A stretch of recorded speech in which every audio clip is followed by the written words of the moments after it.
apparently, there's been a lot of talk around the Sabrina Carpenter album cover. So as a priestess who embodies and practices and empowers the divine feminine throughout my spiritual practice, which is Christianity and Kabbalah all into one, I have a few things I would like to share from at least my viewpoint of it and go into a little deeper dive as to the criticism that this has been getting.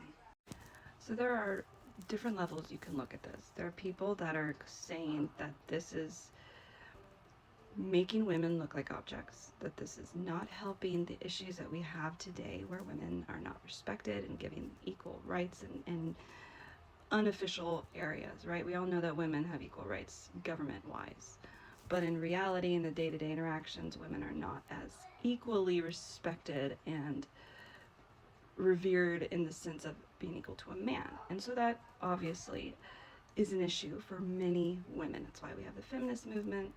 That's why they came after Sabrina for this album, because it dehumanizes her, puts her down in a submissive position to men that these women are saying is very undeserving. It just doesn't communicate the message that we're trying to communicate in this generation, in this day and age, to provoke the change that we need to see to get the respect that we need.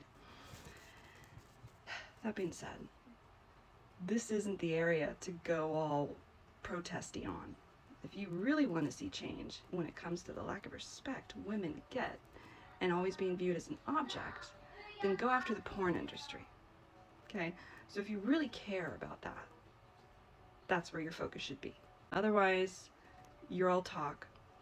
You really don't know where the money is and where the hurt and change would actually occur if you went after that and a change for that. I'm not saying remove it. I'm saying put some well-needed change policies, reformation to the porn industry if you want the whole way women are being viewed to change, because that's where it is. Otherwise, all due respect, shut the fuck up. Because guess what? You ain't gonna go there. So many women are afraid to go there because so many women think that it exposes their insecurity if they go there, when that's not even the case. I'm not anti-porn. There's a bigger discussion there. But that's where you would provoke the most change, if you can get some changes in that industry when it comes to women and how women are viewed. That should be a common sense thing. But in this video, I'm going to focus on her album and her message and what she is saying. Obviously, her songs are not pro-men. If you listen to those songs, she's minimizing men in many ways, which should make feminist women happy. So there's a balance that she is providing in this album, but people are just focusing on the cover. Like, people don't realize, if they changed the porn industry to cater to women too, they'd make probably more money. Like, have you been to the TikTok, book talk realm of things? Have you seen the Passion Flicks series that just came out? What was it? Blood Brothers, or some kind of vampire series that was a book that turned into a series. It's of course low budget because it's on Passion Flicks, but that is bringing in massive, massive numbers. So clearly it would be all too easy if we wanted to provoke change, equality, when it came to being objectified as a woman. We can at least call the shots, right? Control it. But for some reason, women are so afraid to stand up against that, as if it's bringing out insecurity on their part when they do.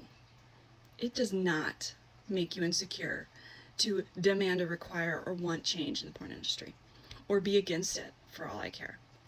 It doesn't. That's a really big, weird misconception. It's not normal to share your relationship the way it's done these days. Back in the day, prior to technology boom, this wasn't a thing. So obviously this change is provoking a lot of moral changes as well, and compromises that women feel they have to make, when no, you can pretty much adapt that to be level at the very least for both of you. instead of so one-sided, which it clearly is today, if you know what I mean. I think of those like barista coffee places where the women are like in a bikini.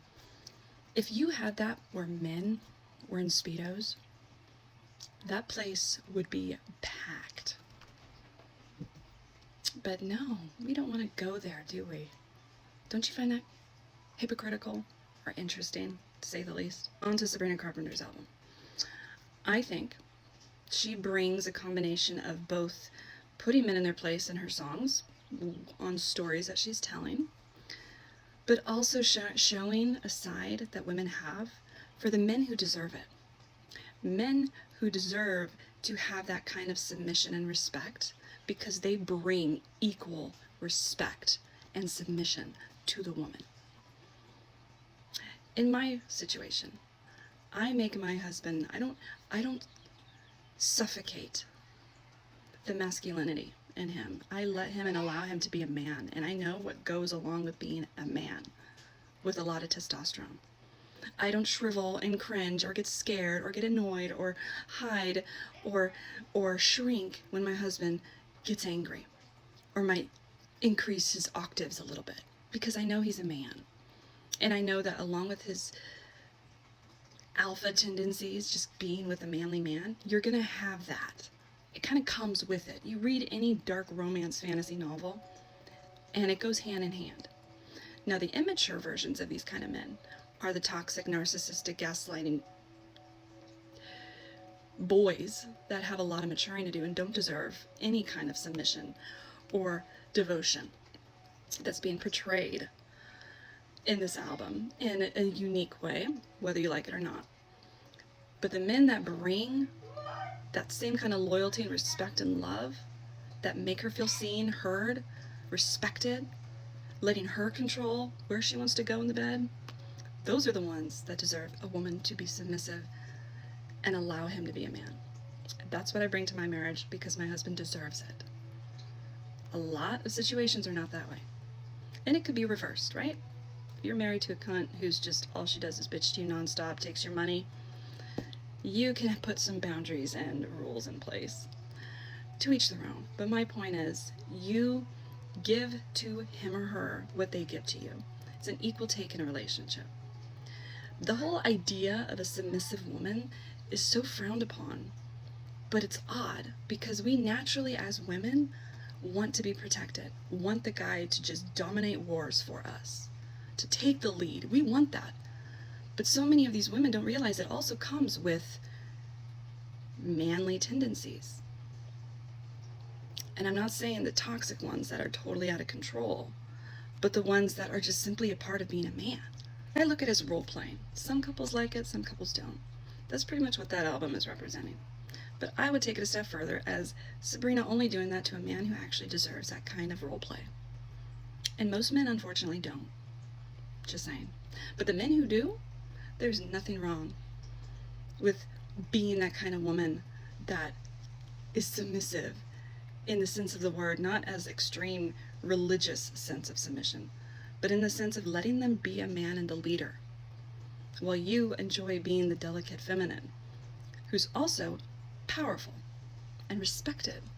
That is the perfect harmony of a relationship, where each person is allowed to be in their true divine self, whether it be a masculine or a feminine. And along with those rules comes the inevitable personality quirks of a man or a woman. Women are more emotional. Men have to accept that and understand that and give more patience and empathy, which is really hard for men. Men are more aggressive sometimes, especially the more testosterone they have. And it comes with being a little higher in their tone, more aggressive in that. So women can't handle that. A lot of them can't. A lot of women are trying to feminize that man, but yet want him to be that powerful man who will kidnap her in a castle and take her off and run away and just dominate. You can't have both. You just can't have both. You can't have a submissive, loving, caring, patient wife if you don't also treat her with the respect and love that she deserves. It goes both ways. So that's how I see this album cover. Of course, I take it to the extremes, but that's what I do. Very different ways to look at it. But if you're just looking surface level and think that that's, and most men will, they'll be like, yeah, that's the kind of bitch I want, then you're tackling and going after the wrong industry.